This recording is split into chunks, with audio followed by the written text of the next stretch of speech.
Hey guys, welcome back to TechMan. Today, let me show you how to save chats in Poly AI.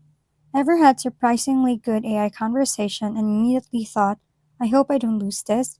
The good news is that PolyBuzz AI automatically saves your chats in most cases.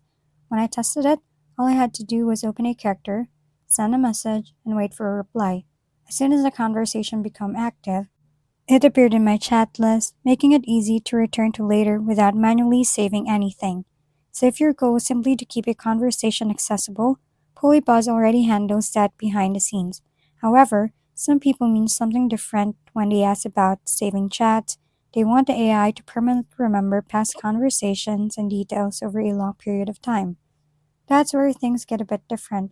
Advanced memory features, including a longer term character memory, and certain persistent conversation options may be tied to premium subscription features.